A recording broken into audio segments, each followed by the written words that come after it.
Hi, Brooke. How are you? Good. How are you doing? Just looking at y'all's website here. Nice. Very nicely done. Do you know what city that is in the background? Yeah, those are actually a group of our students who were in Heidelberg, Germany last summer. Oh, very nice. Did they have to cut their trip short, or? No, so that would have been summer 2019. So not this summer, but the summer before. Got it, got it. And I'm just trying to create a title here so that we could uh, pin the comment there and then get right to it. All Perfect. right. All right. Let me turn this around. How are you since we last Good. spoke? Good. I am having a great morning. Are you in your office? It has become my office, so this is actually my home. And if you see me looking around, it's probably because my cats this is their room, this is their food room. So, Well, hopefully, uh, you. what's that? Hopefully we'll get to meet them too today. Perhaps they have a mind of their own. So it really depends on how they feel, and uh, they don't they don't listen to commands or anything. It's kind of like really up to them how they do, what they want to do. Right. Do you have any pets? We don't. No, we don't have any pets. And this whole entire time that we've been working from home, I've been thinking about it. I've been this close. I go on the adoption websites and I look online but I don't think we're ready. I don't think we're ready for pets. We just moved into our house. So we got to get used to it first. Oh, yes, for sure, for sure. Well, they're really easy to. Dogs are, a little bit. You get back what you put in as far as um, their personalities. Like cats are aloof and they don't do anything, Sure. and they don't cuddle, or at least mine don't. But dogs are hyper all the time and they're excited to see you, and Yeah. uh, so. Well, we've got several people joining in, and we're talking to Brooke, and it's Painter, right? Yes. We're talking to Brooke Paynter with UIW Study Abroad program, and thank you for joining in. We've got several people who are coming on right now. You got a lot of fans here, including I see Samantha from the World Affairs Council has joined in, and several others. So, and if you see anyone, please give them a shout out if you'd like. Sure. But let's talk a little bit about. I'm sorry. Go ahead. I said that this is great. I see some of my colleagues are on here Oh, as well. very good. Very good. Um, so before we get into the study abroad program, because clearly your program was impacted from the pandemic, but tell us what got you involved in international affairs, and uh, you're originally from Minneapolis, Mhm. Minnesota, Right. and so where did you go to college, and what did you study there? Yeah. So I'm from Minneapolis. I decided to go to the University of Wisconsin River Falls for my undergraduate.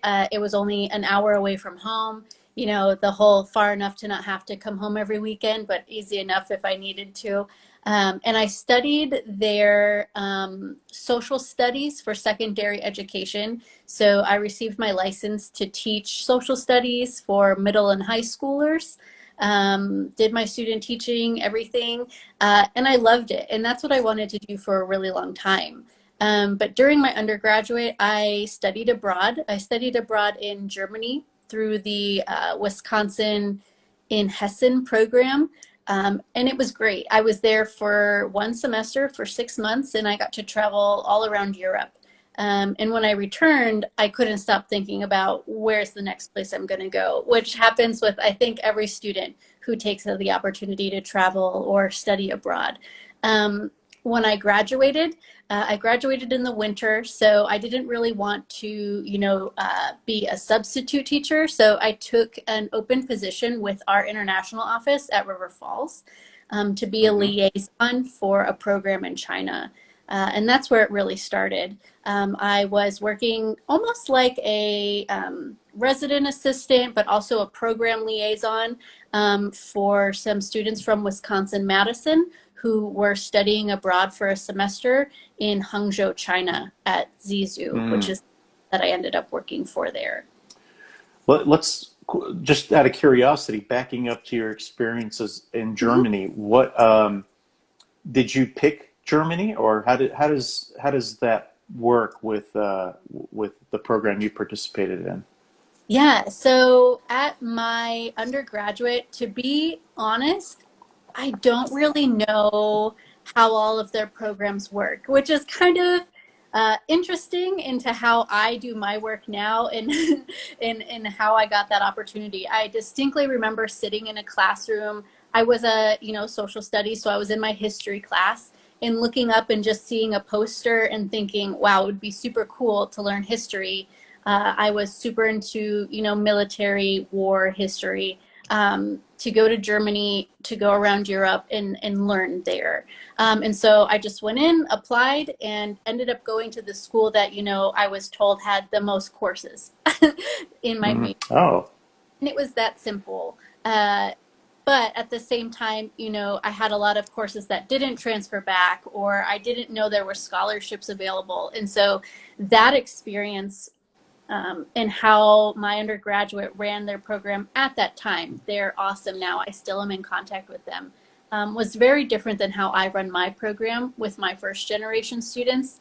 I make sure everything's on the table. They know all of the different, avenues. And so I definitely learned from that experience a lot.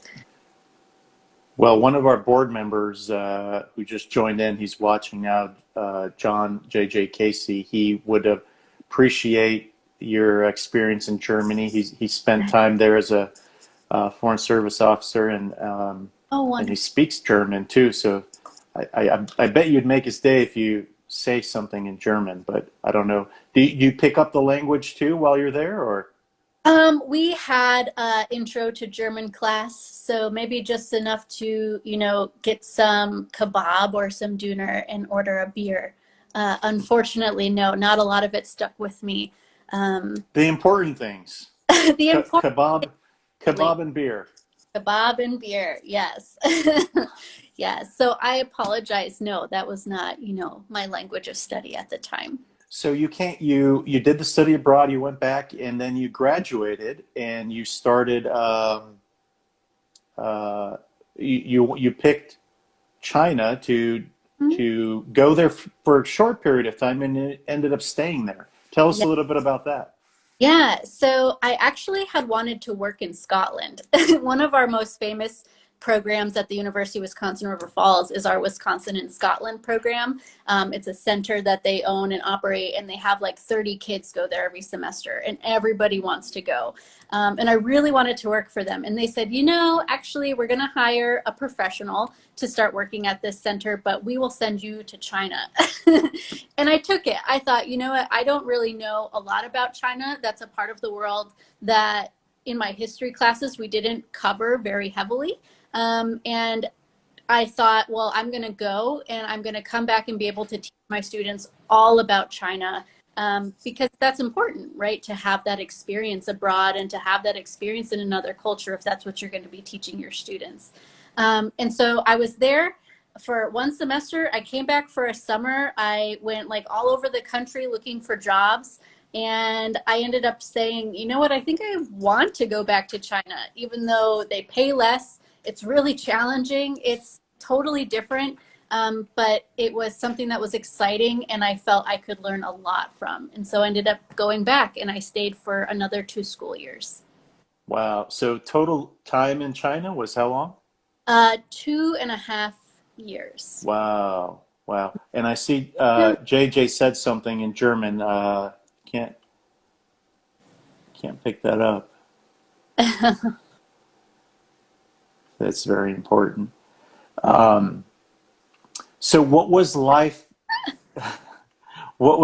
like in China? Was it clearly you enjoyed it to have stayed there and prolonged the trip? And um, tell us a little bit about that experience and your travels. Were you able to travel within China also?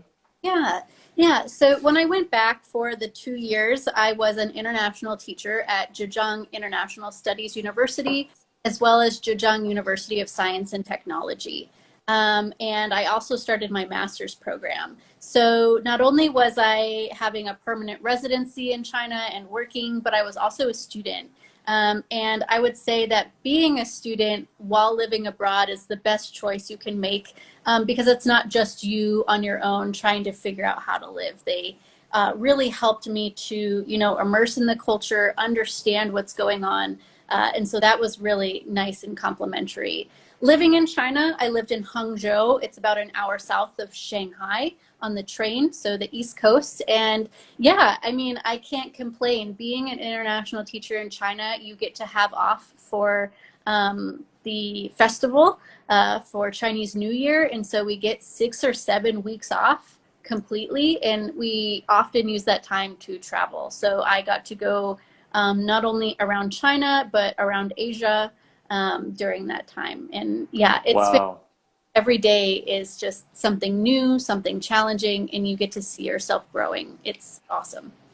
I wanted to ask you this at, toward the end, but I think I'll forget it. But can you tell us in your opinion, Mhm. a lot of times right now there are um, uh, misunderstandings about cultures and people and a lack of empathy toward groups of people and whatnot. Uh, your overall experience, had you not done it versus doing it, can you talk a little bit about that and the cultural aspect of it? Sure.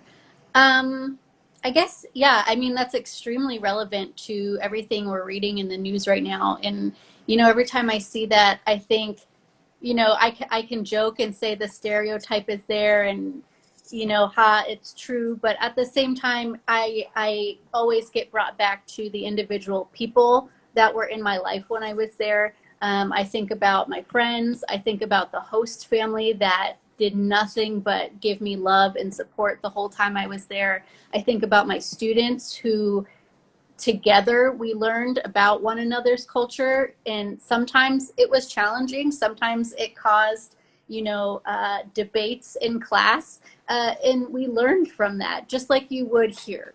And so I really think that if I hadn't gone, I would have lost a lot and I wouldn't have the same understanding. But the background that I have, the values that I have, I think lend themselves to knowing that there's a difference between the people and the world powers, but at the same time, you need to understand everybody's background, where they're coming from, how that's affecting them now, and really just get to know those people and what they're looking for. Because I think really, this is a little hippy dippy, stereotypical for me to say, but we're all kind of looking for the same thing, and we all, Sure. care about each other if we get to know one each other well enough. Definitely. Nicely put. Great segue to the UIW program. So, uh, just from what you've said, you seem like the perfect person to be in the position to advocate for the program at UIW. Pre-COVID, tell us what the program does and who it serves, and a little bit about your the efforts and countries visited and Sure. Yeah. everything else you want to share. Yeah. So as the study abroad coordinator at UIW, I am technically a one person office. I do have other people in my department and we all work together. But for the study abroad office, my job is to create marketing for all of our programs, stay in contact with our sister schools with the help of my colleague who creates those sister school partnerships. Advise our students on the best locations for them to go based on their personal, academic, professional interests and goals. Um, take care of them when they're abroad if they have any needs, as far as safety, getting their passport, getting a visa, homesickness, referring them to the correct sources.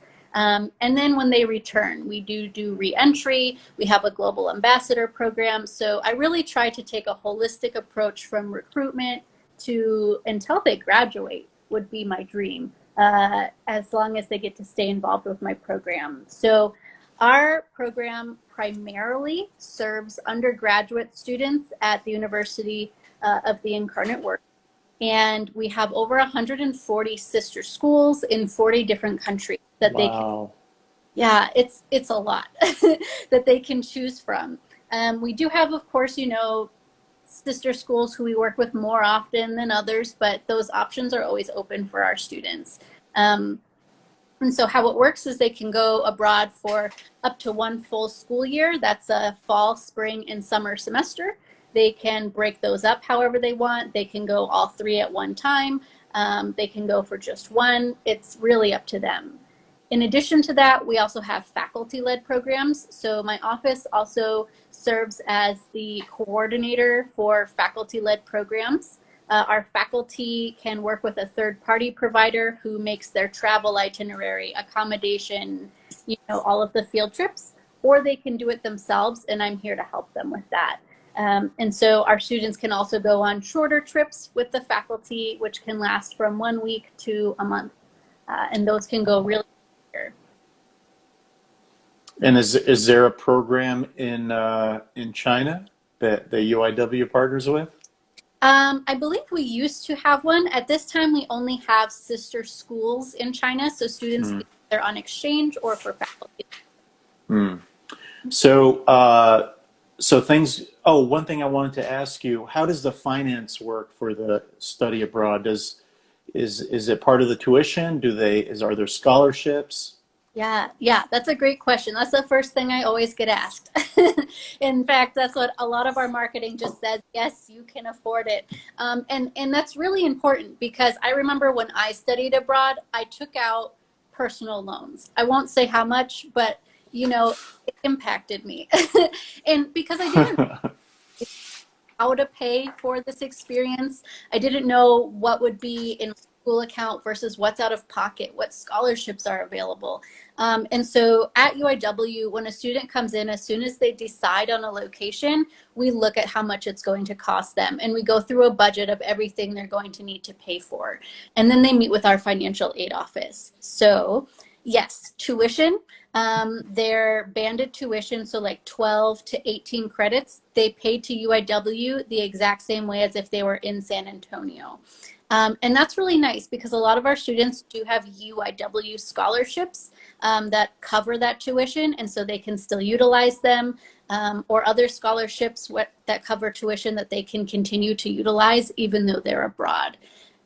So students are paying out of pocket for things like their passport, their visa, and their flight.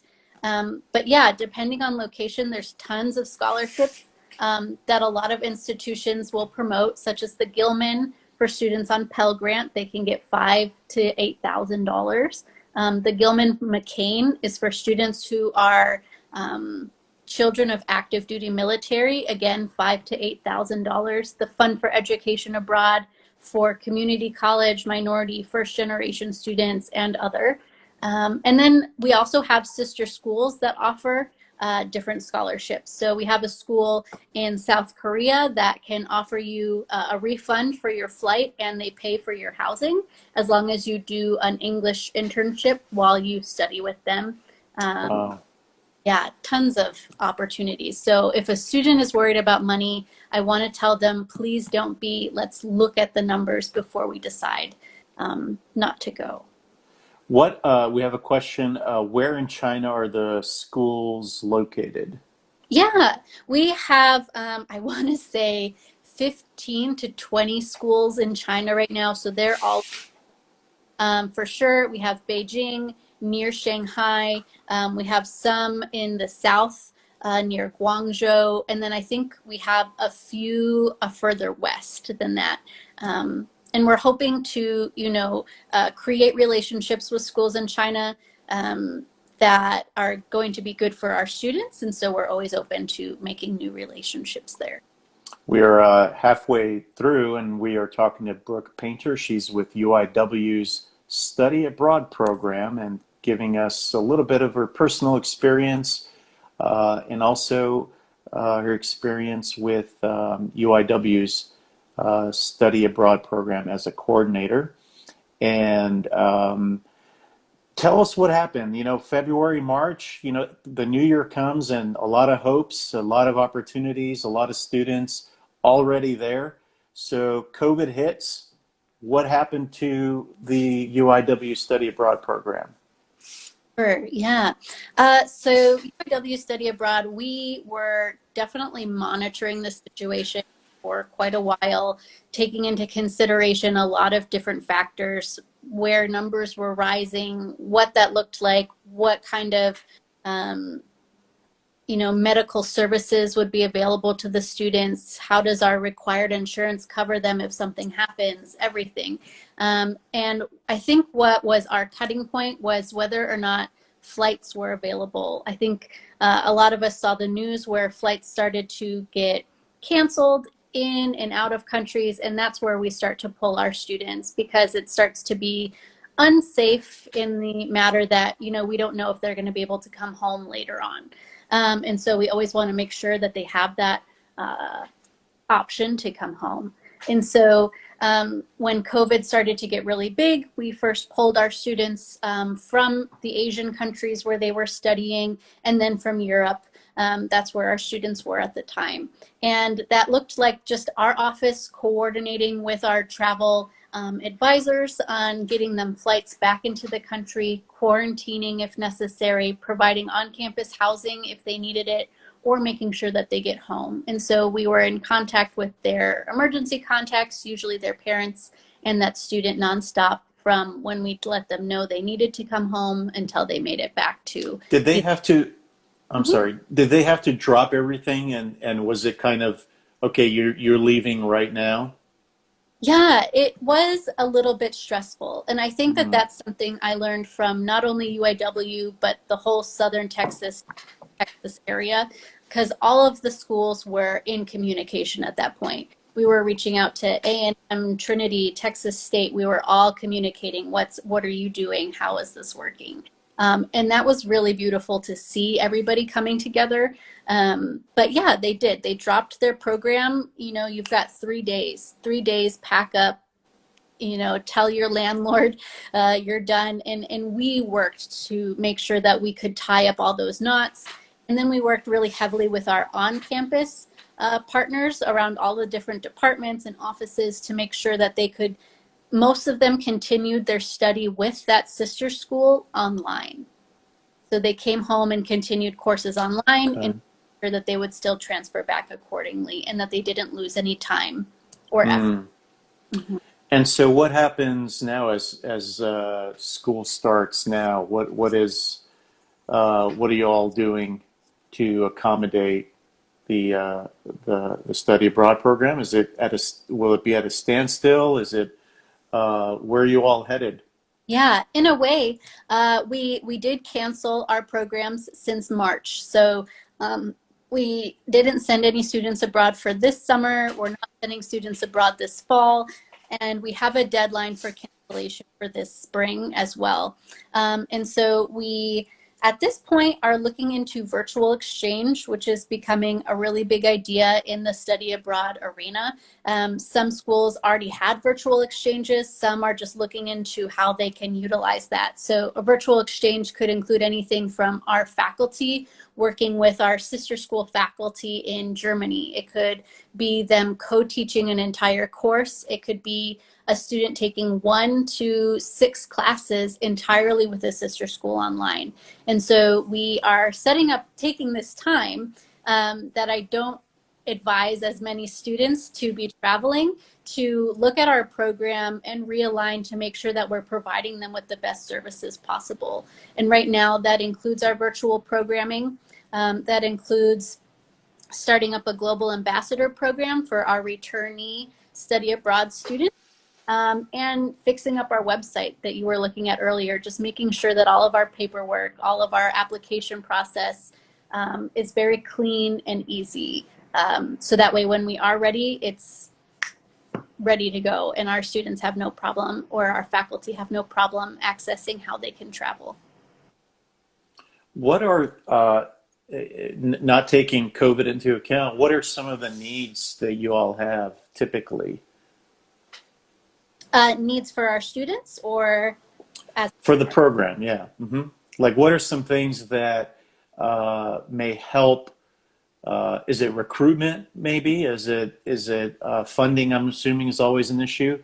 right? But what are some things that may help expedite or help reach out more students? Yeah, so a big part of what I do is recruitment.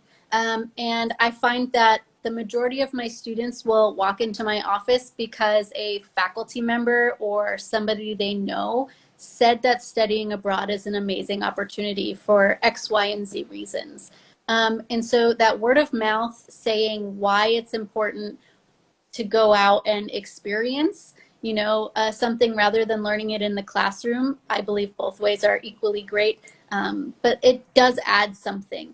And so when a student says, I'm afraid to go, or I think it's too expensive, or I really just don't know, it's too complicated, just to let them know to come into my office, and that's my job, is to help them answer all of their questions and help them understand why it's important and to make it easy for them. So definitely encouraging your students to get out of Bexar County, maybe start by, going to the next state over or going across the world. Either way is good with me.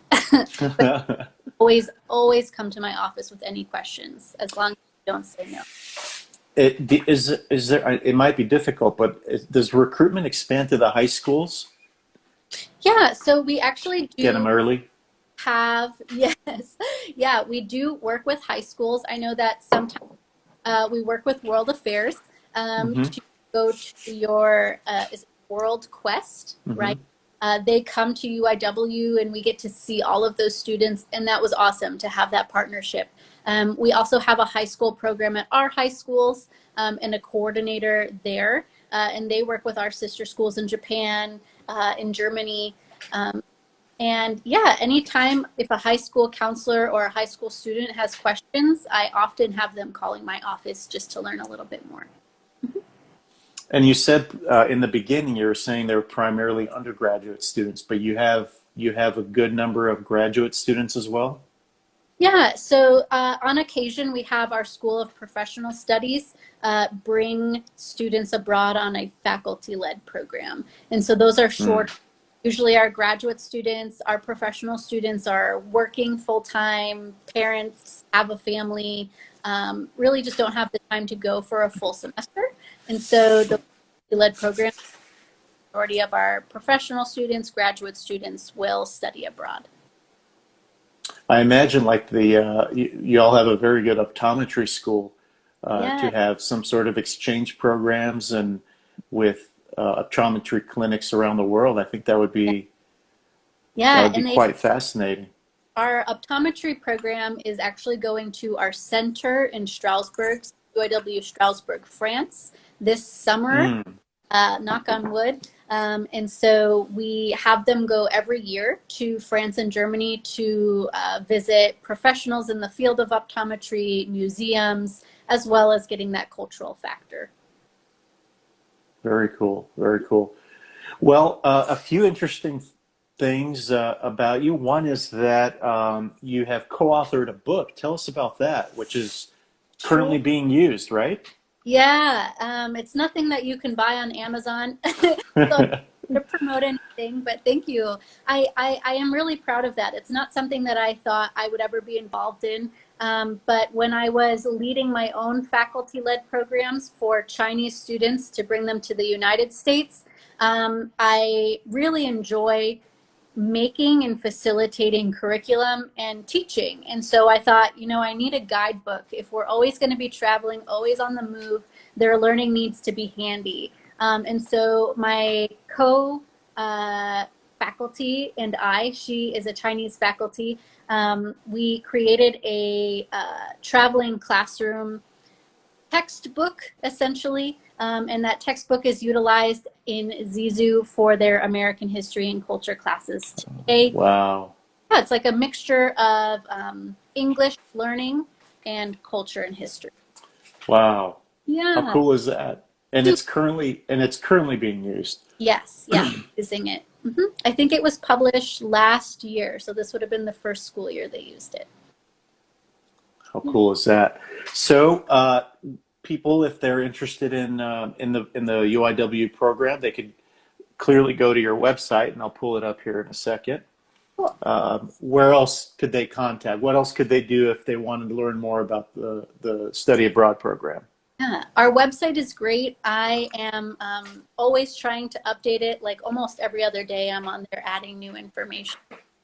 Also, our Instagram, which is just UIW_study abroad, is always being updated with everything new. If I find a new scholarship, if there's a deadline coming up, any advertising for programs, we put it all on there. And then if anybody needs to shoot me an email, it is just studyabroad@uiwtx.edu. I have to say, Brooke, and I've told this to my board member Julie, is you all have a very active Instagram page. And one of the reasons I reached out is because it's important to share your story, and I think you all do a very good job in doing that and coming on. So be sure to check out not only their Instagram, UIW_study abroad. And you can message her directly using that Instagram handle. You could also message us if you want some questions or if you need some additional information. And it goes back to what I think we were talking about earlier, and what the World Affairs Council does is really exposing people to different cultures, different languages, and otherwise you can't rely on what's on your news feed to make conclusions, and connecting with people is so critical.